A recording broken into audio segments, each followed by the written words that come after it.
Hello again. We are back. I'm Jen Brazelli. I'm Kyle Godby, and do you want to introduce yourself, Shreya? Welcome. Yeah, thank you. Thank you. I've heard a lot about this, and I've heard a lot about you too, working with these very interesting people. I would like to think that I am interesting to you. That's why I'm here. But my Exactly. name is Shreya Dhawan. I am a lead service designer with Harmonic Design. We're based in Atlanta. And a lot of my work at Harmonic has been, I'm a service design by profession and by training. I did go to, I would say one of the individuals of the many individuals now, but when I got my degree, I was probably one of the few individuals who actually have training in service design from SCAD, Savannah College of Art and Design. Mhm. And then I went through a few jobs, but now I'm at Harmonic, where I mostly lead engagements, service design engagements end to end. But a lot of my work is grounded in journeys. Mhm. So I am a big fan of journeys, and you would always see me talk about journeys and talk about end to end because that's what's really exciting to me. And very recently, and I wouldn't say very recently, but like the past few years, I've also been leading Harmonic's journey management practice, Mhm. where we are also giving some shape and form to our already existing journey management practice, but making it more formal and creating our point of view and really ensuring that everybody outside of our little community of designers also knows how Harmonic thinks about journey management. So yeah, that's a little bit about my work. Wonderful. Jen, I've got a few. Do you want to jump? Go for it. All right. So I'm curious because what kind of initiated this for me was your work. I notice is very traditional service design on the surface, but at the same time it's not about filling the templates. It's not about going to the boxes and lines. It's about meeting the context. And Mm-hmm. so, and this is what we talk about a lot here: is how our old tools have been insufficient. We need to be a bit creative. We need to try other things. We need to meet the context, that sort of stuff. And so, yeah, I'd love to hear more about what you're noticing out there. That is sort of or maybe even better than that, maybe a little bit of an origin of like, here's your service blueprint, go fill it out. What was the moment you said, maybe not, maybe something else?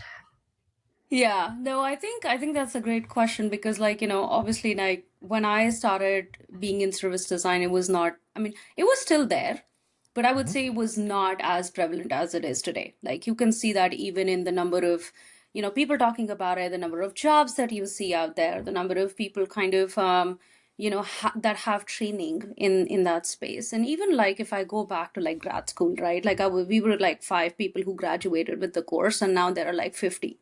So Mm-hmm. it definitely shows that it's been increasing and the demand has been increasing. But I think the other interesting part about that is that people still don't really understand what it is. Like the demand might be increasing even from the organization's perspective, but I think that that gap of not understanding what it is and the value it brings to organization, I think we're still struggling with that. And when I say that, I honestly don't don't want it to become like design thinking, or what Mm-hmm. happened to design thinking of like, it's just going to be another way of people just putting, a buzzword out there or saying, okay, what makes service design different? Yes, it's a service blueprint because now you can see what happens behind the service, right? Like you don't want people to be knowing that, but like you would be surprised at how many people think that that is what service design is, and a tool like that is actually going to help them do service design.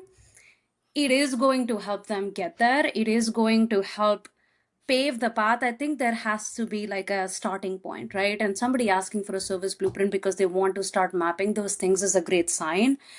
And I don't want the tool to become a way that service design gets bad mouthed for Mm-hmm. for doing all these things. But yes, there are times, um, and I would say more now than before. Like early on when I was, starting out in the field, there were times where, yes, you're you're just, out of your training, you want to like apply all these new tools that you have learned. It made more sense then. But trust me, like today, I don't think I've ever used any of the tools that I was taught the way that I was taught. The context has changed, like you said, the way you would design them. Like, we're designing frameworks every day. Like, it's so contextual to the organizations, like environment that they're in, the industry that they're playing in, the complexity, their ways of working, like all of those things are going to differ so much. And anybody who's trying to just like copy and paste a tool, I think is doing it wrong. Mic drop. Sorry, I came in hot. Well, we're Perfect. done, everybody. That's all there is to say. Yeah. All I mean, right. you're singing our song, obviously. I mean, Right. kind of, you know what I mean? Anybody who's watched any of these is like, oh God, just listen to her. She'll break it down, 5 minutes to say what it takes Kyle and Jen 90 minutes to say. But I think you're onto something too. I mean, obviously context dependence is like the name of the game. But I think you mentioned too, like when you're first out of school or out of training, or when you first encounter like the power of some of the tools, it is on one hand, it's inspiring and it's neat and it's interesting and it's new. And it's also comforting because you have something to hold on to when you're maybe newer and all of it's a little bit more overwhelming. So as practitioners, we go on that journey and we get comfortable realizing I can use this pre-made canoe to get out into the open water, but over time I'm actually going to learn how to make my own boat that's going to be different for every journey. Right. Clients, they don't always have that. They're not on that journey in the sense that they don't make that progressive kind of path for themselves over time. So I'm curious what it's like. I mean, again, all three of us are kind of employed as service designers, but I'd be curious to hear about your experience navigating that component where you yourself have gotten to a place where you're like, yeah, I don't want to reduce what we do to making service blueprints, but I'm sure your clients come in asking for that sometimes, so how do you manage that? I mean, not sometimes, I would say every day, right? Like, and most of the, I would say, like, I would like to add, a lot of the work that we do at Harmonic is to teach clients how to do it themselves. Like, our goal has never been to be like the agency or the consulting that everybody is dependent on. We want to equip our clients to have those skills to be able to do it themselves, because their context is going to keep changing over time. Like, context is also not constant, right? It depends on not only like how you're structured as an organization, it depends on the market conditions, it depends on the leadership that is going to come in, right? Everybody has a different agenda, like things are just going to change, right? So how do you adapt to those changing needs? Because you cannot ring a bell and be like, hey, Harmonic, help me, or like go to some other consulting that is going to help you, right? You need to be able to have that competency or that capability to do it on your own. And that is part of the work that we do as well. We are very big on training. And I have done personally a lot of different trainings that include service design training as well. And trust me when I say this, even a service design blueprint or service blueprinting training has looked very different for each of the clients that we've done it with. Oh yeah. Because your framework might be the same, that you're kind of looking at the same thing.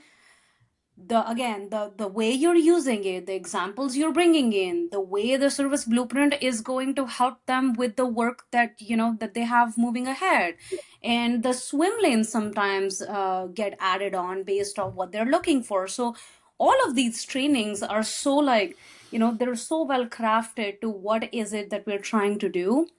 And I think part of the problem is that I don't think like the ask of wanting to do this from a client's perspective is wrong. I think what is hard is that we have trained our minds to think about things in a certain way, right? Not everybody has that same mindset. Like, most of my education in service design was not about learning a tool. It was about a way of thinking, right? I was lucky enough to have two professors who really worked on my mind, who really worked and, kind of gave me, I would say, I wouldn't call them random academic papers, but they were like not from service design. Those were from like different aspects of life. Like there was this, I still remember there was this paper about like firefighters and how they were in a forest and they were trying to Yes. do something, and that kind of teaches you about resilience and how you have to like come back. And I'm learning about the problem and solution space, but not in the way that it's framed right now, but I'm just like training my mind. So I think that's the thing, that when clients ask for that, yes, you want to get there, but it is not something that you can do with a 10-week or a 20-week or even a year-long engagement. It's something that you have to train your brain to do. And fortunately or unfortunately, service design, and when you practice it over the years, does that for you. Wouldn't it be cool if there was like 1-800 service design when you could call somebody and say help? Like somebody needs to set that up, because I imagine that would happen. Somebody would use that. I mean, I'm hearing a business opportunity for you, Kyle. I know. We're going to have to edit this out so that we can make sure it's contained. Nope. So call Kyle. The 1-800 service design is Kyle.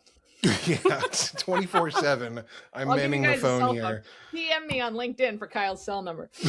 Oh, and no, it can just be 1-800-Kyle, There you go. Answer all your service design questions. And then what you get is a recording or one of like 10 rotating recordings that basically say, are you sure that's linear? And they say, how do you know that? How do you know that's true? And then the next one is, who are all the impacted people? And the next one is, can you give it to me in a music metaphor? No, I'm just kidding. I'm being a dick now. I would do it. If I could get it into an IVR where it's just a decision tree that you can kind of walk through, that'd be great. But then you have to have like the absurd offshoot where you're listening to Absolute Panic, and now, all right, you can actually forward to my cell. Carl, you said something really interesting, because like the decision tree often comes up as a way of thinking about things in service design a lot of times, because like, when you're working with clients, oftentimes like who's bringing you in, like that really changes how your engagement's going to go and how your work is going to go, right? And a lot of people come from this analytical and like process mapping sort of mindset, and they want things to Jen's point, want to do it in a sequential or a linear way. And for them to anything that does not work in the same way, it kind of breaks, right? And we are wired differently. Like, I don't expect everybody to just be comfortable with like, going back and forth and kind of, like I said, it's a training of the mind that you have to do. And I mean, there may be people who are willing to do it. There may be people who are willing but don't have what it takes to do it, but also there might be people who are just not willing, and they're good with that. And I think everybody has a role to play in the society, right? Like not everybody can be comfortable with every style of thinking. Yep. I'm wondering, based on what you were just talking about before, this is for both of you.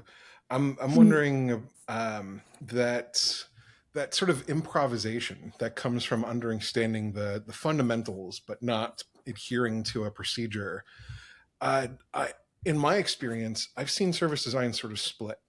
And I've been kind of out of the larger organizations for a couple years now. I've been kind of the lone wolf service designer within the orgs.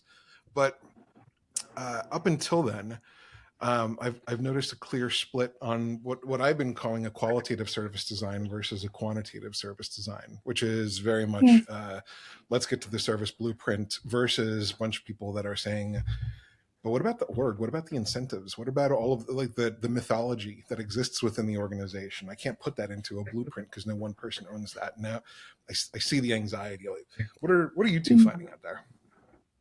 Well, what's funny? I'll actually just turn my answer into like a yes and on the question, because actually where I was also going to go here with Shreya is to ask about, she alluded earlier to org design / org blank, we'll say that, or org verb, organizational verb. Change was kind of the quote.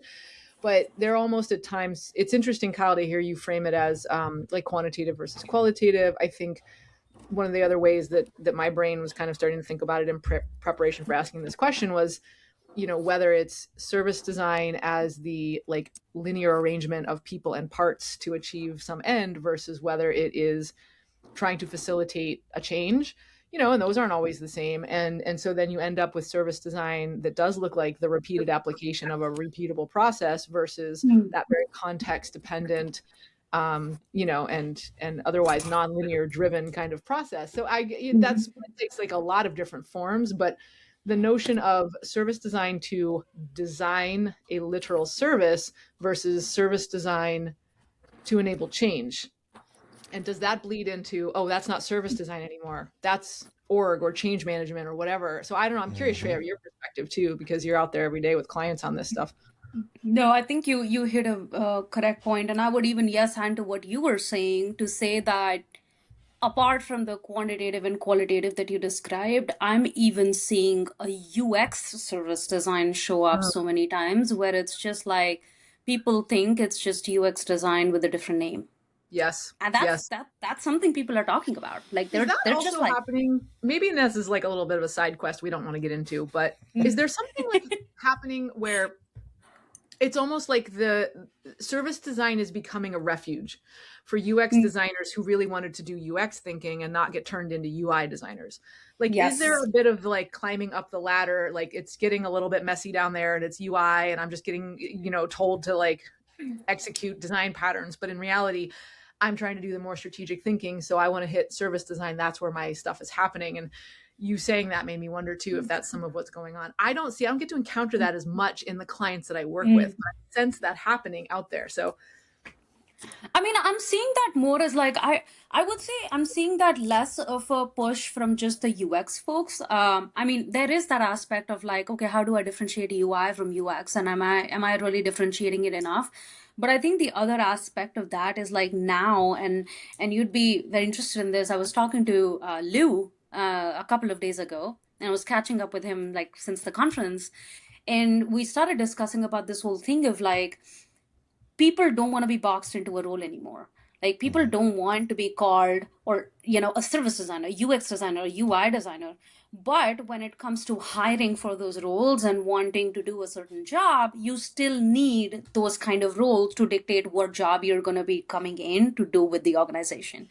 But because people are not wanting to get boxed into those roles, and because of the way the job market is right now, I think people are just trying to find ways to be more useful. And of course, like with AI taking over a lot of those jobs, people are just like, okay, what can I do? How can I make myself more useful? What are the skills that I need to have now? Oh, I need to be a service designer. Okay, I'm going to be a service designer. And I think from a hiring manager or like from the recruiter's perspective, they're like, oh, how can I find a person who can do service design, who can design wireframes, who can do this, who can do this, who can write, who can do content writing? Like they're just looking for that one person who can do it all. So it's kind of like I would say it's a combination of a lot of things that are going on. But I mean, with the work that I've been a part of the last few years, and even now that I'm a part of, I'm seeing less of that, because like when you work in an organization, like in a company, right, like I'm representing myself as an employee of Harmonic, right? You're being careful about how you're shaping things, and a lot of things are decided at the time of intake, or like whether we decide to work with somebody or not, because you're clarifying those things and really setting your boundaries of like, hey, this is what it is and here's what it's not. Yeah. Yep. This was a problem that I discovered. Not that I know any better way to do it at the agency level, but within large orgs, design got the phone call after somebody had said, if you give me X resources, I will deliver Y. And so there's already like, now the problem framing is done. Now the solution has been outlined and been pitched. Some transaction has happened. There's a commitment on the table. This is the thing that I will deliver when I get a team of 3 designers, one of them being a service design or a design strategist or whatever have you. And then we walk in the door and we say, okay, let's get to the meat of this. And the answer is no. Like here's the prototype. Here's the concept already done. Yeah. Build that. And usually we trip over the but you can't solve everything with a widget. Is it at the end of the day? Right. We want to get to the core of this. I wonder Now, my answer within large organizations is to go to the source and go to like, let's build the nightmare backlog. What's keeping people up at night? Let's attack it there and start to make some offers at that point. How do you do that at the agency level? Both of you are like hovering around that. How do you get in there? I mean, it's hard, right? Like Jen would agree. Like it's hard coming in and being like, "Oh, you've been thinking about it all wrong." But I would say luckily, like a lot of the work that we do is to challenge the thinking of how our clients have been thinking about something, right? Like, hey, you think this problem exists? Oh, let me tell you. I mean, it is sure this problem does exist. It might be a problem related to, I don't know, like we're paying too much. We're putting in too much money into our contact centers, or we are having a problem of retention, right? Yes, those things are real, those things exist, but at the same time, have you thought about this other way to think about it? Not looking at it only from a surface level, because what is happening is a lot of times the information they have about the problem is coming from their own perspective, right? The organization has some sort of knowledge, and that knowledge is how they create their sort of understanding around the problem, circling around that knowledge, right? What you do as an agency or a consultant is you come in from outside and you challenge that perspective and you add on to that knowledge and you help them kind of see it differently. And especially as a service designer, you start looking at patterns and interactions and things that are beyond what they can see, because they've been looking at the systems only in terms of organization systems, like the internal structures. They're not looking at all of the things that are outside at play, right? Like, for example, if you I don't know, consider, give me a name of a company. Like, let's break it down.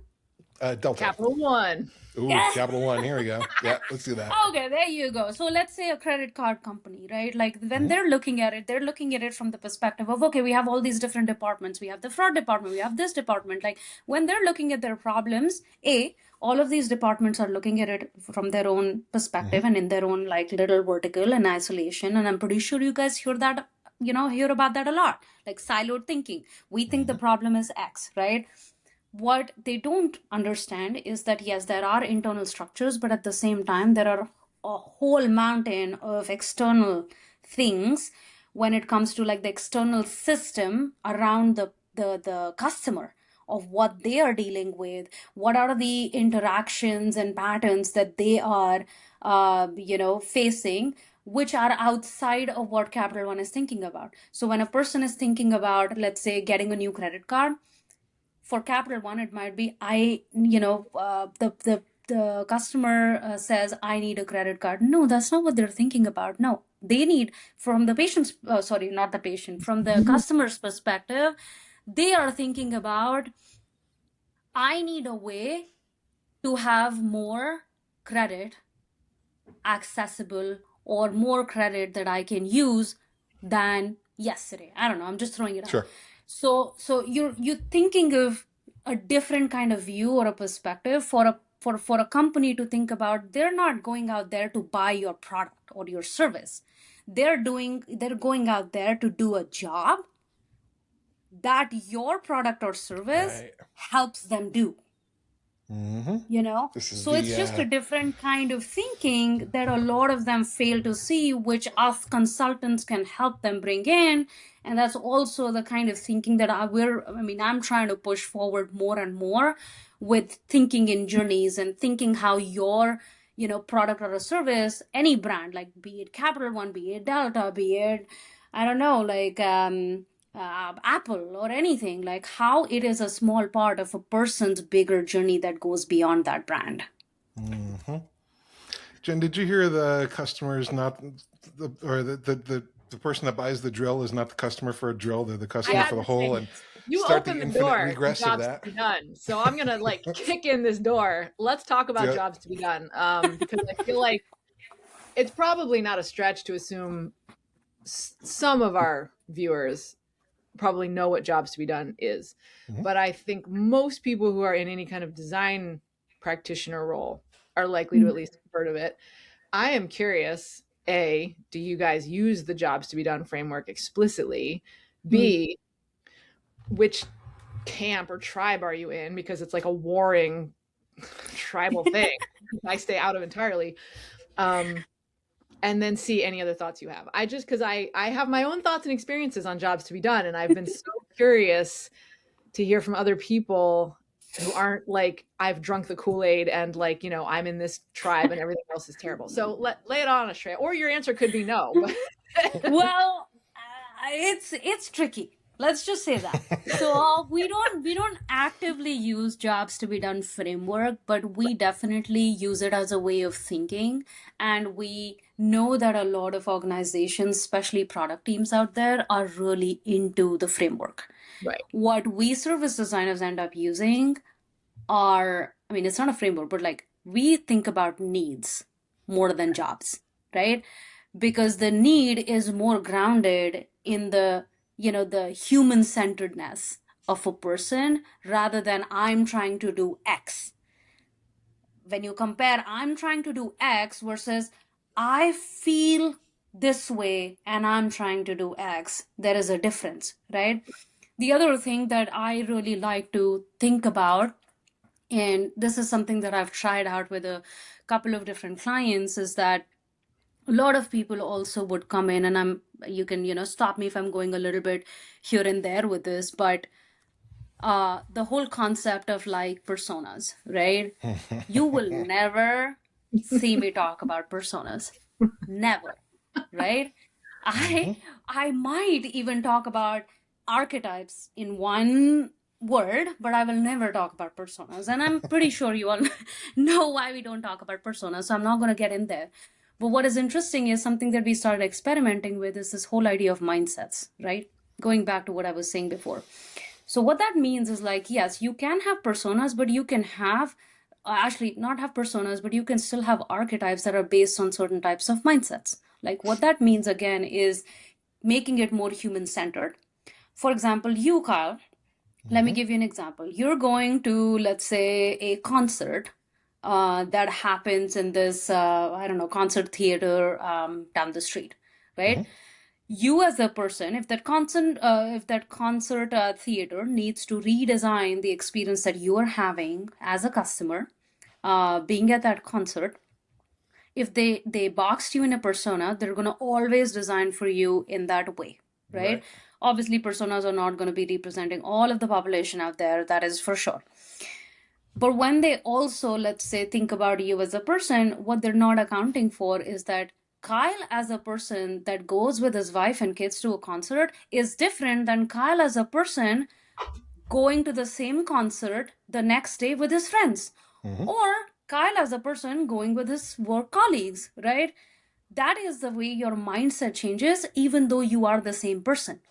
And your needs from that experience, given these different mindsets and changes in how you're showing up to get that service, changes, right? So if they thought the concert theater people thought that they could design the service so that they could offer this to you only when you're coming there with your wife and kids, they're going to miss out the whole opportunity, because when you're going in with your friends, you're not having the same experience and the environment is not offering you anything to be able to go there again, right? So a lot of like essential places, when they're kind of designing for these kind of things, they're not looking at how a person's life is changing over time and how their mindsets might be different at different points of time in their life. So you have to account for all of those things.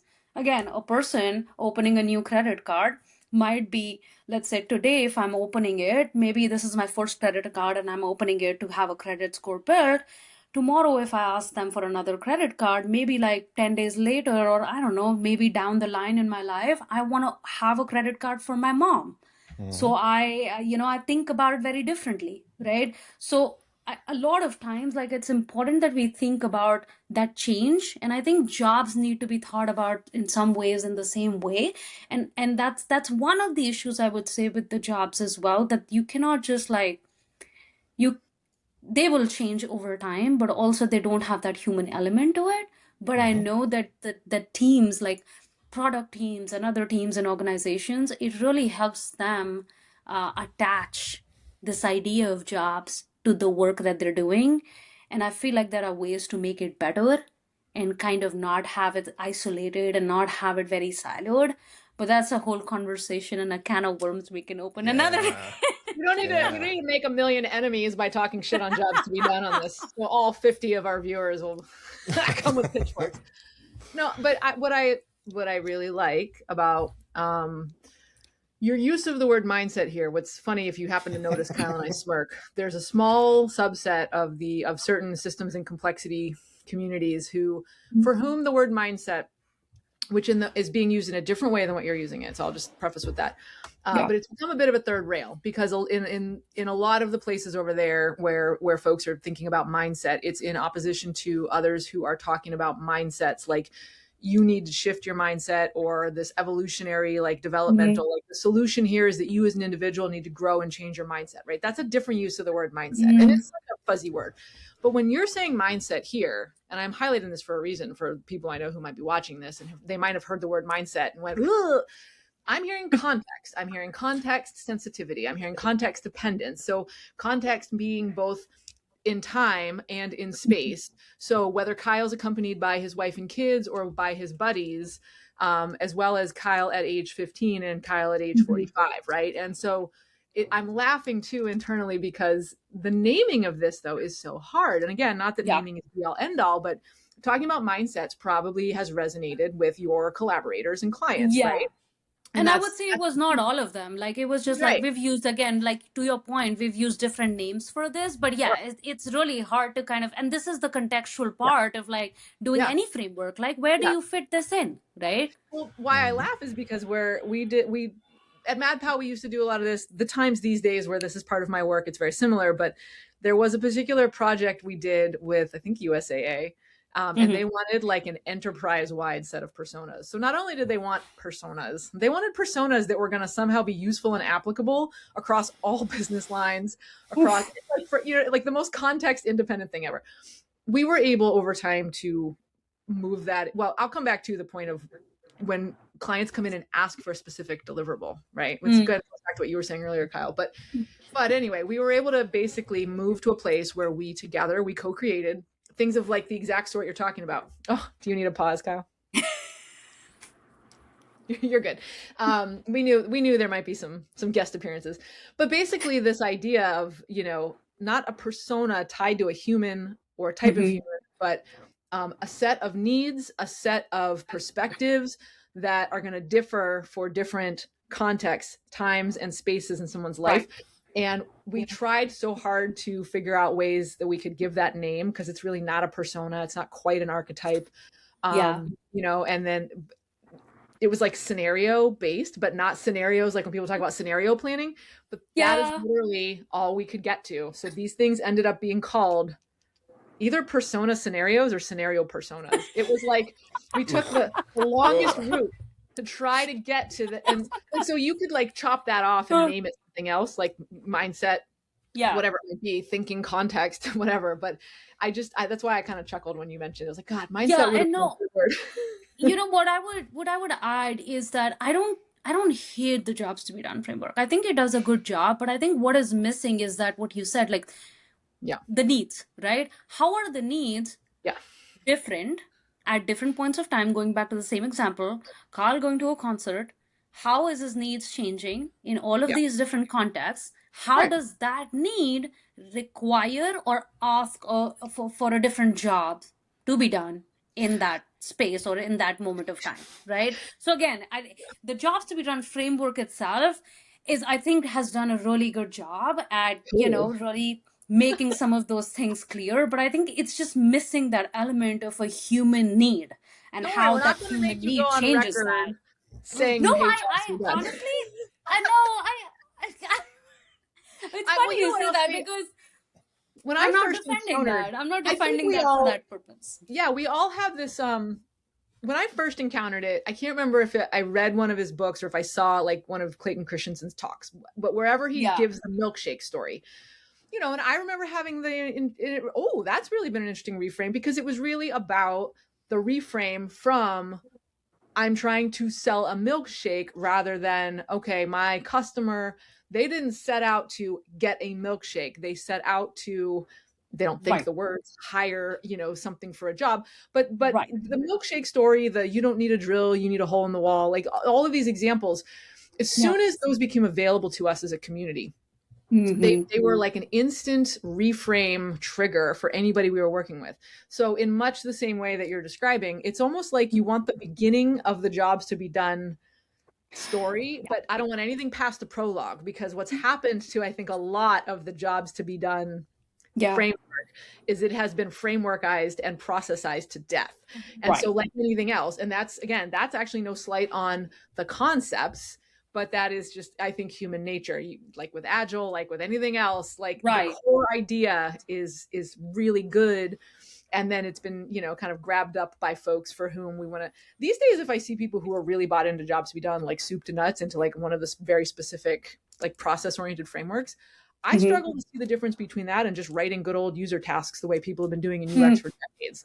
And I kind of want to be like emperor's clothes here, but I know there's a little more to it because of the reframe that happens up front and in comparison to other forms of either product or like software, design and dev. So we don't have to end up down that rabbit hole, but like it does come back to, I mean, I've had clients even say like, do you do jobs to be done? We need that, so when clients show up asking for, instead of arriving at the door with their need or their interest or their desired outcome, they do come knocking and ask for a thing sometimes, right? Like a patient showing up to the doctor's office and asking for a specific prescription. Right. And the doctor's going to be like, no, I got to diagnose you. I got to do an exam first here. But if they're, in this metaphor, it gets problematic because you can imagine this being, certain drug seeking behavior that doctors are trained to look for and turn away. And I think some agencies do that. They go, if you're not willing to be flexible on what the outcome looks like here, well, what the output looks like here, then we can't be good partners. But I think at least in the service of everything all three of us are really into, there's still plenty of room. If someone comes up to you and is like, I want a service blueprint, I'm not asking you to do service design. I want you to take, to your point, Kyle, take these materials or this stuff that already exists. I want you to turn this into a service blueprint.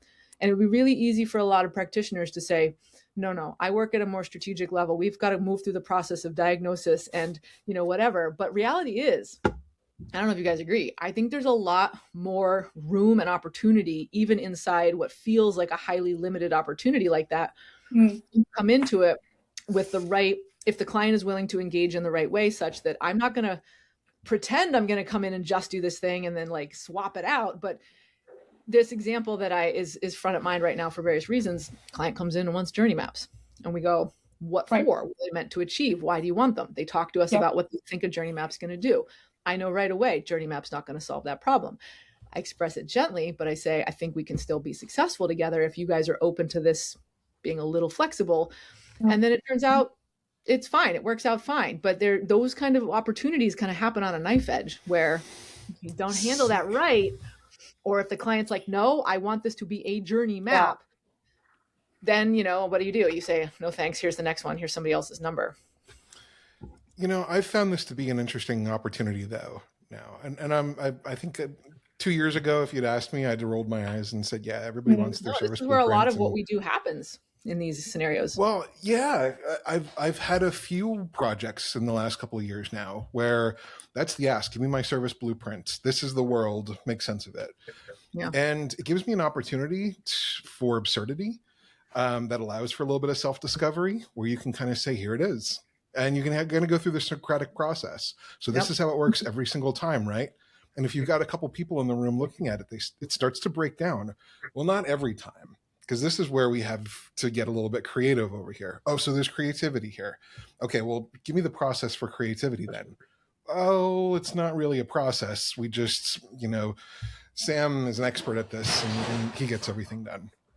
An hour of looking at this reduced representation makes everybody really uncomfortable with the fact that it's a reduced representation and they don't know how to buy into it anymore. So I will take that as a big win, especially if it's not really heavily invested in. If it's 6 months and they come back and I give them like 8 spots on a map, yeah, of course that's a big failure. But come back in like a week, an afternoon, something like that. This can whip up like nothing. So I like that. I also wanted to plus one that I heard the exact same thing as you were talking about. Mindset is like, this is how I talk about context, and so I figured my words were going to come out of your mouth, your words are going to come out of my mouth. Whoever got to jump in there first, because we've talked about this so much. Yeah.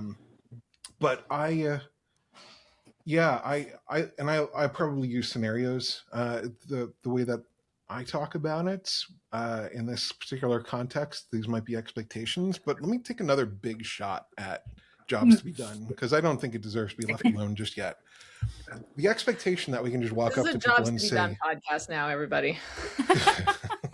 just for the next like 10 minutes. It's the deterioration of jobs to be done.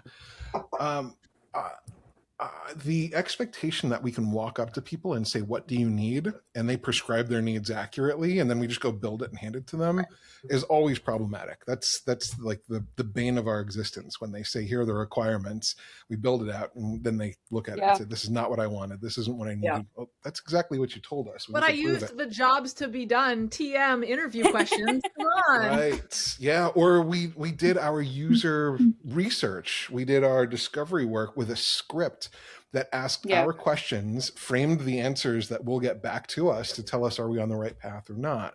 Yeah. It's when we confuse research for validation.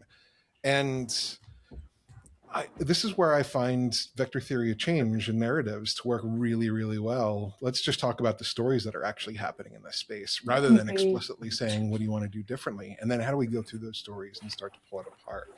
So when starting with jobs to be done, it makes that assumption that I have a hard time pulling away from afterwards, where we can just walk up to people, do the requirement gathering, and then execute on it. And I haven't found a good way to jump off that train yet, if I've already started down that road. Any tips from me on that one, from either of you? Is it possible? Well, I mean, I don't know if I'm going to be answering your question directly, but like what I've seen is like, to what Jen was saying earlier, like, for somebody saying I want a milkshake versus X, Y, and Z, like we have to keep in mind that the organization in the end has a business to run, right? Mm-hmm. What jobs to be done helps people in the organization do is to run that business successfully, right? Because you're thinking of jobs as a framework, jobs to be done as a framework that is going to help you frame and layer on some of these things you're talking about, Kyle, as like user stories and things like that. Okay, how does this translate into product features and things like that? Like that all work is important, because ultimately that is what is going to solve their big problem of, let's say, cost to serve or retention or adoption, things like that, right? And this is where I think, again, some people also do not like service designers coming in and working, because we challenge some of those things. And some people think we also stop them from working the way they're supposed to work. Yeah. And we also challenge some of these, some of this thinking. We're coming in with our own perspectives, and we want to be creative about how we think about things. And then I think this is also a shift that I have seen over the years of like service designers not just working in their own little niche of like, I'm going to do all this designer stuff, and I'm going to do research, and I'm going to come back with a journey map that looks pretty on the wall, or I'm going to come back with a service blueprint. No, the need for service designers is now to be able to take that into frameworks like that and say, okay, now that I know this, how does this research translate into what opportunities product has, or other teams has, or marketing has to doing X, Y, and Z? Or like, how does it inform the user stories, or how does it inform the other pieces of work, or all the planned work, or like our roadmaps? Like, how does it do that? And I think that is the shift that I'm seeing in service design. And at least from the time, like maybe I was lucky enough to have like that first experience really just be about pure service design, where when you're kind of working in your own little bubble. I mean, reality changed, right? There is much more to it. And if service designers also have to be accepted as people that are actually helping businesses not only think about customers, but actually grow their businesses and make their businesses better, then we have to be at that intersection of that. We cannot just be taking the customer's side all the time. Yeah. It's a struggle. I feel like I'm always like I don't want to be building the problems of tomorrow to solve the problems of today, uh, which is kind of what we're called to do so often, right? We are, but name me anything where we're not to some extent. So like to what extent Sure. do you choose the level of harm you're enacting on the future? And like I've joked about this before. I don't literally walk around thinking about it this way, but there are a lot of different schools of thought around how you help people who are maybe they struggle in some form or another with, say, substance abuse, or for whatever reason are not empowered or have the resources to make good decisions. And there are lots of schools of thought on how to serve them. And one of them is harm reduction, just the concept of harm reduction. And you can get into arguments. I mean, this is a weird metaphor, but I'm pulling it in for a reason, right? Like you can get into lots of arguments with people around, should you give them a safe place to shoot up? Should you have clean needle exchanges? Are you just encouraging or not? And you have these arguments, these philosophical arguments. You can argue about whether or not it would make any sense to just give folks money, instead of rooting it through resources. And what happens is there's data, there are studies, and there is data that says these things work. But only once these studies and this data is made available, do you then realize the folks who have remained relatively unconvinced are still unconvinced. And of course, it's not because of some cognitive bias or because the data is not good enough. It's because this becomes a values conversation.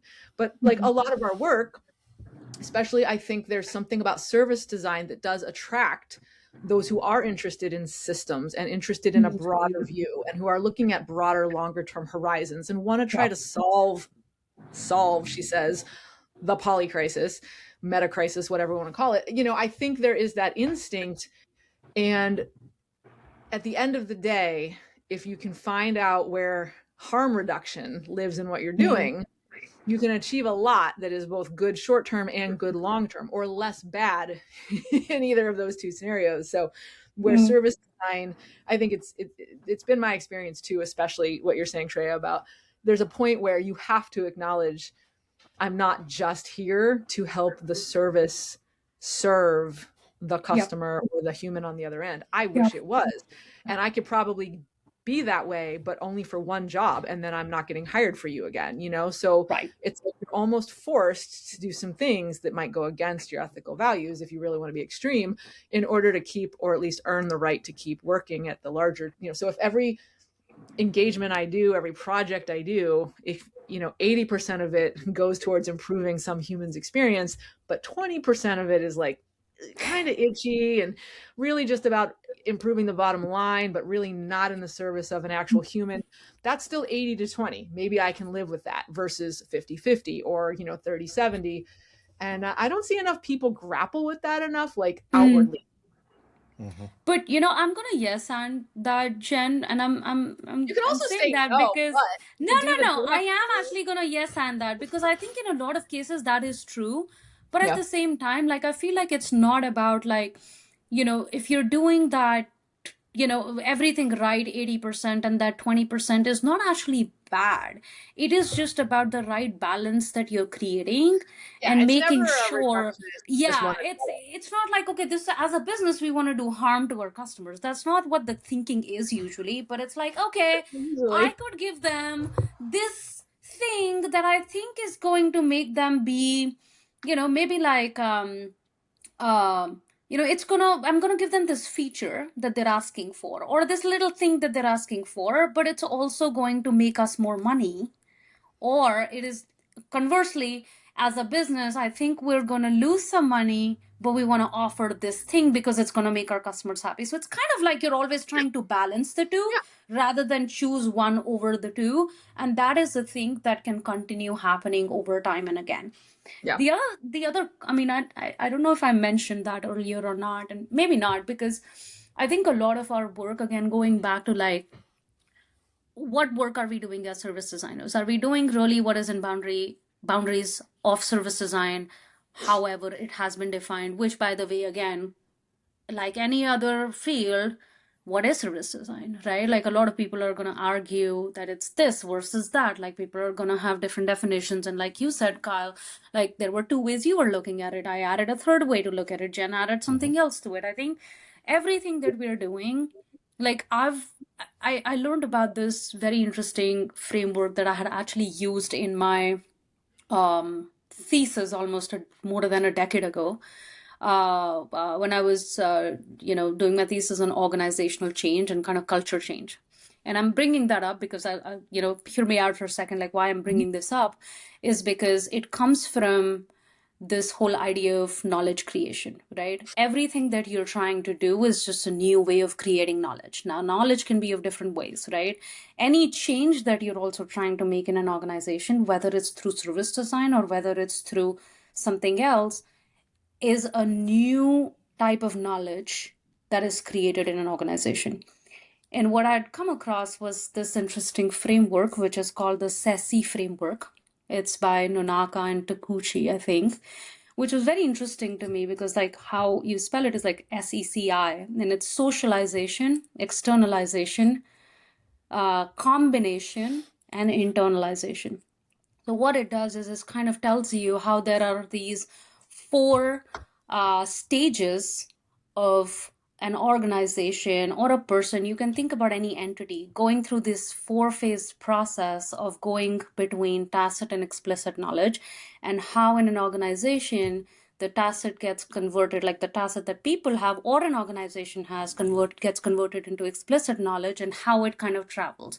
And I think it's a great way of kind of thinking about all of the changes that we as service designers, or any kind of, like I'm saying service designers because yes, that's who I am, but like any kind of designer or non-designer is trying to do some change initiative, everything fits into that, right? Everything that everybody is trying to do constantly in our lives, constantly in our work, is to create that new knowledge and see how the, knowledge that we have, like for example, we're all showing up, we all have a tacit, like let's say like about service design, like what Carl thinks about service design, what you think about service design, Jen, and I think about it are our tacit knowledge. Like this is what my knowledge is. We're socializing it, right? Now we're going to share it on LinkedIn, we're going to externalize it, and everybody's going to know about it, right? People are going to combine it with their own knowledge. That is the combination. And they're going to have an idea of like what three of us are saying, and they're going to combine it with their knowledge. And that is going to become their new knowledge now, because now their knowledge has evolved from what they thought of service design, and they got influenced by the three of us, and now they have this new way of thinking about service design. So everything, every work that we do in organizations or with our clients is some sort of a combination of that, because you're anything that you're doing, anything that a service designer is doing, if anybody says that there is not one element of change management in that, or you're not trying to change, it's just living a lie. It's just living. I'm glad you took it there, because that was the only thing I wanted to make sure we talk about today, which is like, is it all just org and is it all just change? Like we'll come back, but so that framework, Kyle, I don't know, are you familiar with that framework? I have heard it. I haven't looked really closely at it, but you'll when you look it up, you'll go, oh wait, I think I've seen this referenced in things. Yeah. Shreya, are you familiar with the I space, Max Boysot's I space?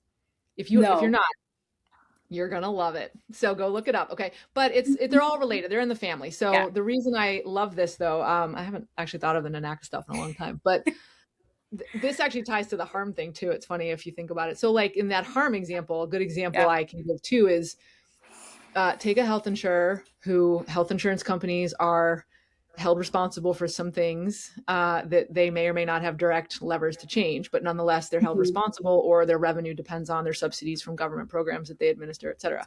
Take one example, which is that they are expected to reduce the number of their members who are taking opioids or benzos in combination because it has bad outcomes, right? And so they're like, I'm a health insurance company. I'm not going to like, what am I supposed to do to get people to take these less? I can't do that. I educate the doctors that are in network for us, provide some level of incentive for the doctors when they have patients that are on both to be attentive to that and to work to hopefully get their patients slowly tapered off of those.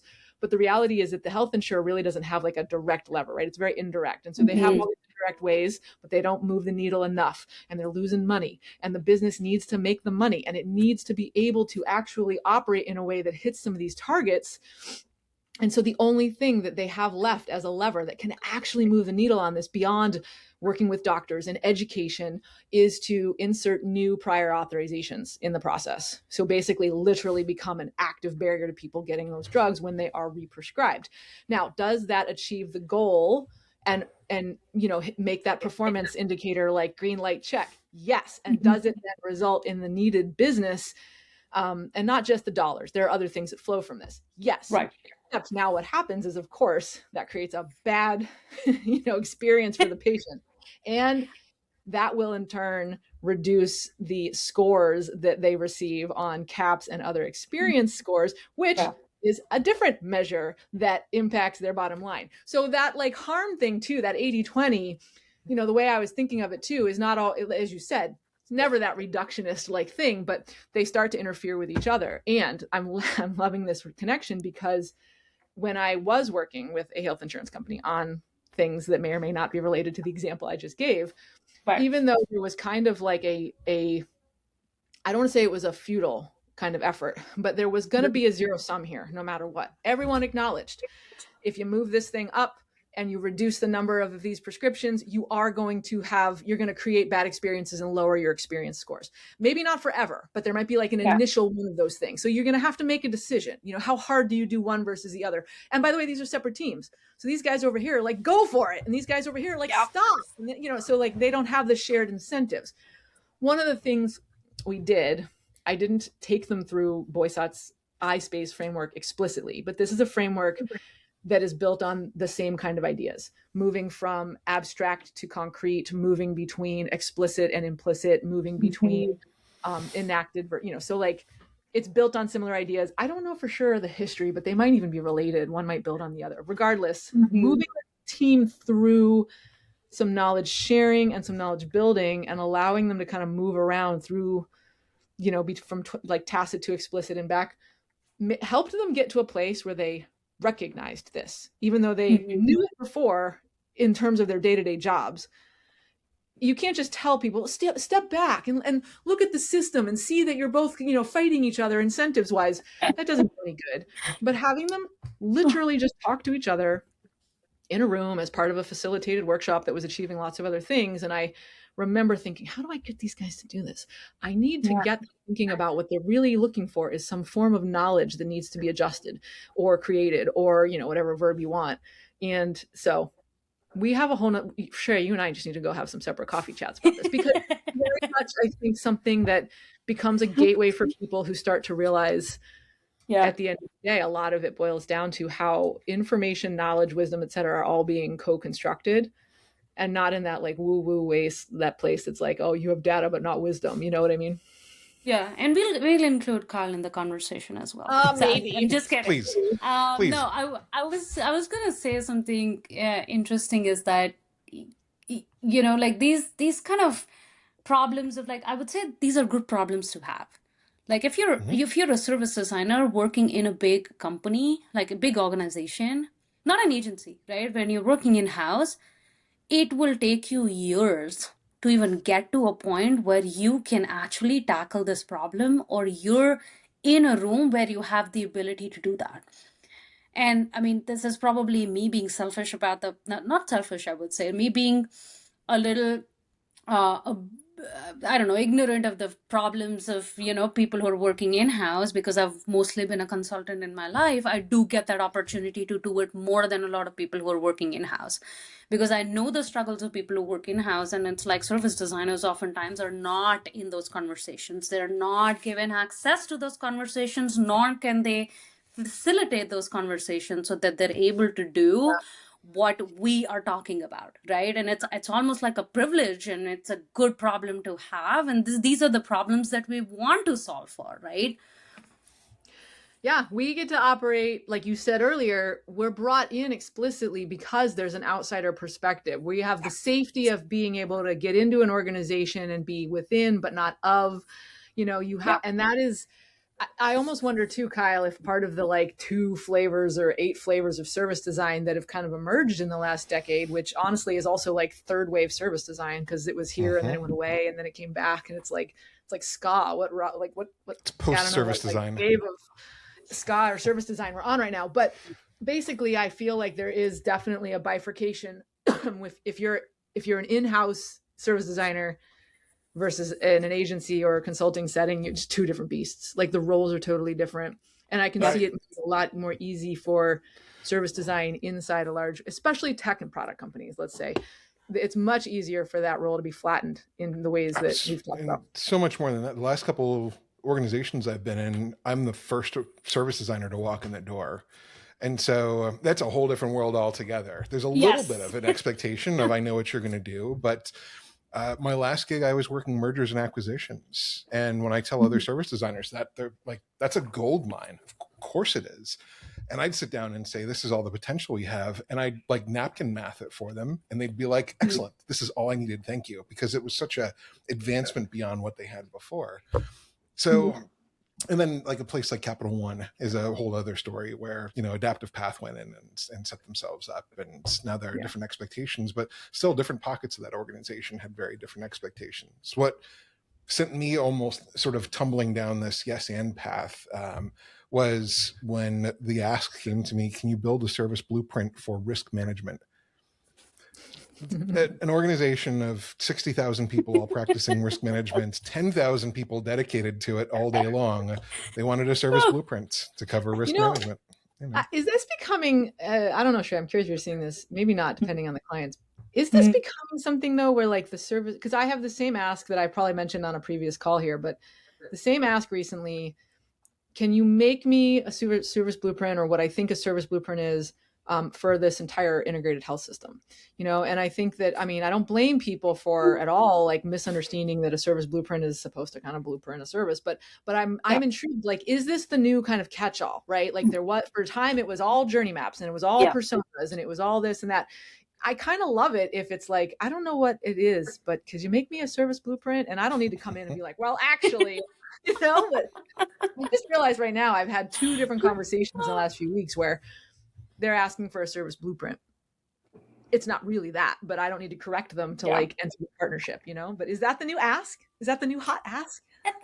Yes, I'm definitely hearing that. I am definitely seeing more and more of that pop up. But to your earlier point, I think it is less about, it is more about like, let's figure out what that problem is. And it's becoming like a catch-all. Like people think of it, they enter the conversation or the ask thinking that they are going to get X and then they get Y because we enter the conversation and we're like, oh, we'll build you a service blueprint.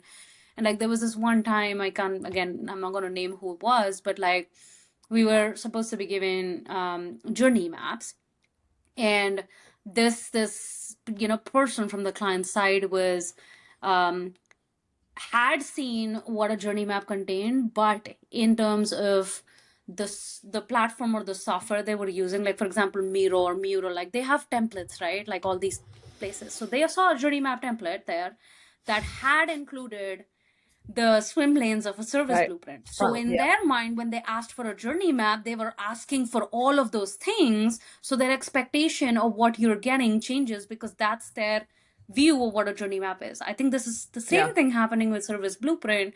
They're not understanding, to your point earlier, what is the outcome? What is this going to help you do? What Carl was saying, is this going to help me write better user stories? It is going to help me like understand, I don't know, like opportunities in the backstage. Like, what is it really helping me do? And then figuring out if that is the right way or like the right tool to be used for that. But yes, it's an ask everywhere around, and I have a feeling it's going to get more commoditized. Than we think.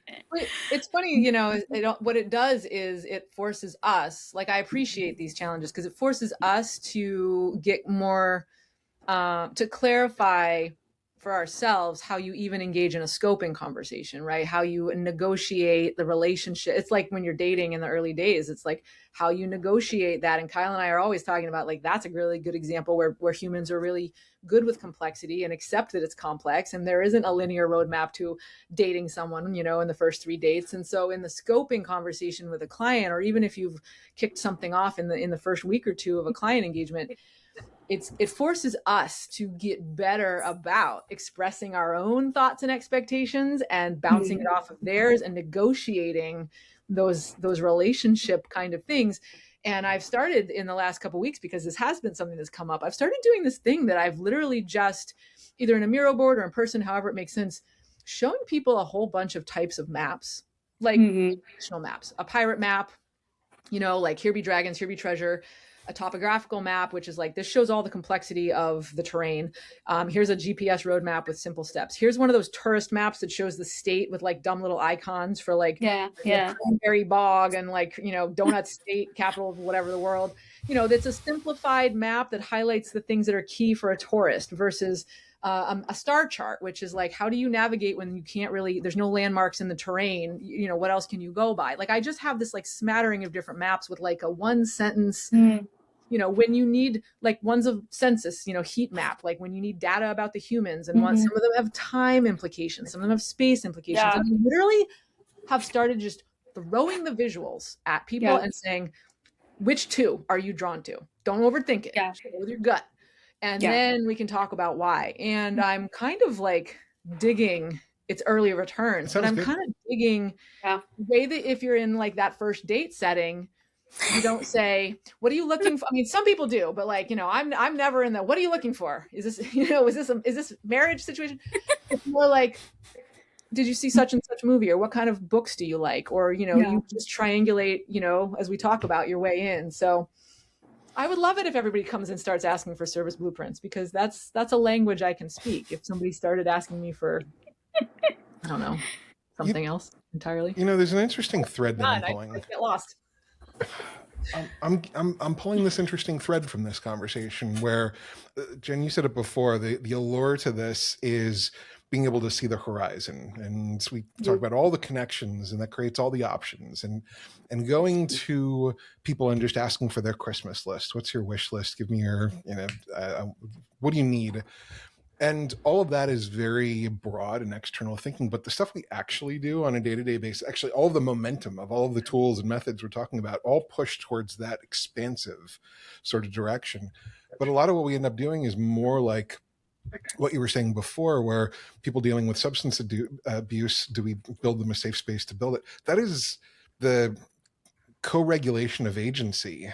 And how do we get really pragmatic with what's available at the moment to make small moves in the direction we'd want to go? At the end of the day, like, I think that's how we are defying the energy of all of these tools and frameworks that say go big. Even the implication of a map itself. Are we talking about true cartography that documents everything and measures it correctly? Or are we talking about maps in terms of like a graph and an abstraction that helps us make sense of things? Yes. Right, we can have a whole other 2 hours on that. I'm right. promised. I mean, I think that's a whole different conversation as well. But you hit a very good point, Kyle, because like when you were talking about it, that was the thing that was going on in my head. Is like, I am seeing all of these tools and frameworks as a way of sense making, right? I think again that has obviously changed. Like, my thinking has obviously evolved over time, like working in service design for a very long time as well. But like, yes, early on, like, yes, there were maps that you were delivering to different clients and things like that. But at the same time, it was still, and it still is, it is, and it probably will be just an artifact that tells you about something in, at a moment in time, right? It is a sense-making framework. It is just a way to represent information in some shape or form. The ask that I'm seeing from a lot of clients out there is to make all of these things more manageable. And this is where, like, I know this can be another whole conversation if I talk about journey management, but that's where, you know, this management of, obviously it's journey management is specifically for journeys, but like this whole management of how do I maintain this over time? Whether it's to your point, like service blueprints, whether it's opportunities, whether it's journey map, like how do I move from it being, a snapshot of moment in time of when I had these insights and what this means, to taking that forward. And I think more and more clients out there are also asking for ways to do that. And there are, like, I don't know, like I've never seen so many tools out there that can help you do that. And it's becoming even more difficult to sort through them and be like, okay, this tool will help you do that versus that tool will help you do this. But like, it's just becoming a whole, ecosystem of tools that everybody wants to use, because now they want all of this information to be managed better, because the ask is not to have a snapshot in time.